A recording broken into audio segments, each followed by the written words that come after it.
This is Dulcis Mara of DM Pages. For my next contents, I'm planning to try to have a go with my favorite poets and discuss why I love them and their poetry. So for this one, I'm introducing Emily Dickinson and some of her poems which I really love. Who is Emily Dickinson? Emily Dickinson was an American poet who lived around the second half of the 1800s. She lived a mostly isolated life. She was never married and had a limited number of friends. She wrote all the time in this isolation, producing nearly 2,000 poems in total, but very few of these were published in her lifetime. Sad Dickinson. She's never gonna know how much people adored her. Dickinson explored a pretty wide array of subjects. She talked about nature, life, death, grief, loneliness, and many more. She was also known for her unconventional use of capitalizations and punctuations. She would capitalize words like grass or yellow, and she would use a lot of dashes and hyphens. I also really love her use of slant rhymes. And just to note, slant rhymes are words that have similar but not identical sounds. Words like today and victory, or storm and warm, are some examples. Emily Dickinson's slant rhymes particularly just gives a lot of musicality to her poetry. Now enough of those background information. I have here a personal copy of the selected poems of Emily Dickinson from Wordsworth Poetry Library. It was a Christmas gift to me from a friend last 2019 and I really treasure it a lot. So now I'm going to read some of the poems from this book which I really loved. Let's read the first one. It's right on the first page and it's a popular untitled one. I'm nobody. Who are you? Are you nobody too? Then there's a pair of us, don't tell. They'd punish us, you know.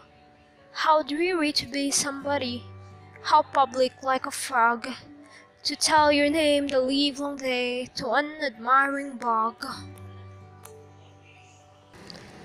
That doesn't sound like a very surprising message from someone who lived most of her life in isolation.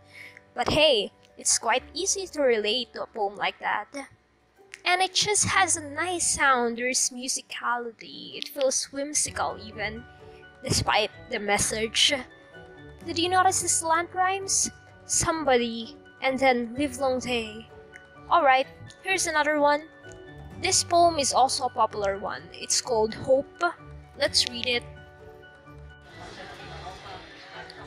Hope is a thing with feathers that perches in the soul and sings the tune without the words and never stops at all.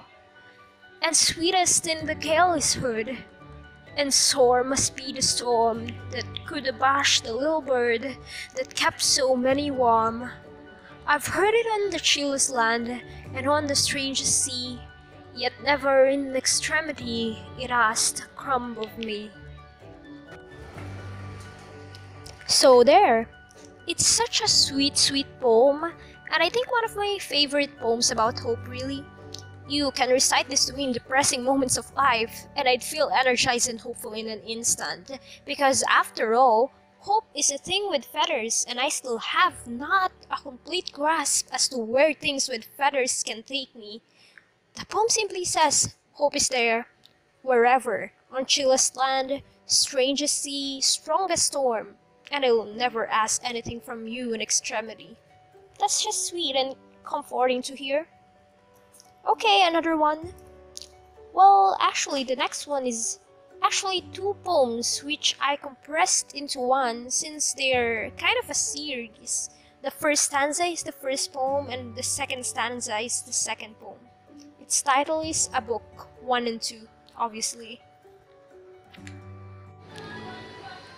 He ate and drank the precious words, his spirit grew robust. He knew no more that he was poor, nor that his frame was dust. He danced along the dingy days, and this bequest of wings was but a book, what liberty a loosened spirit brings. There is no frigate like a book to take us lands away, nor any coursers like a page of prancing poetry. These traverse made a poor stake without oppressive toll. How frugal is the chariot that bears a human soul. Oh, how I love these two poems, which, again, I consider this one. Maybe it's just my love of books, which Emily Dickinson proved to completely understand in the writing of this poem. So, Emily may have lived most of her life in isolation. But for her, in her exposure with books, she believed herself to be traveling. The book allows that travel. It is a chariot, and it allows not the body, but the human soul to travel lands and lands away. Now I'm gonna read the last one on the list. I hope I could squeeze space for more of her poems, but unfortunately I thought it wise to end it on this last one. Who knows, maybe I'll make another video for more of Dickinson poetry. So this last one is what I call my life poetry. It's also an untitled one, but also one of her most popular ones. If I can stop one heart from breaking, I shall not live in vain. If I can ease one life the aching, or cool one pain, or help one fainting robin unto his nest again, I shall not live in vain. That's it! It's a really short poem, but packed with meaning, and it's pretty direct, people. I know it's untitled, but I just call it I Shall Not Live in Vain. We all have those moments of, hey, am I living my life right? Am I actually living for something? Well, Dickinson answers it for you. Are you helping a cute little robin back to his nest? Boy, you're not living in vain. And that's all for my favorite poets and poetry discussion for now. Once more, this is Lucis Mara of DM Pages. Thank you for listening to me rant away. Bye bye!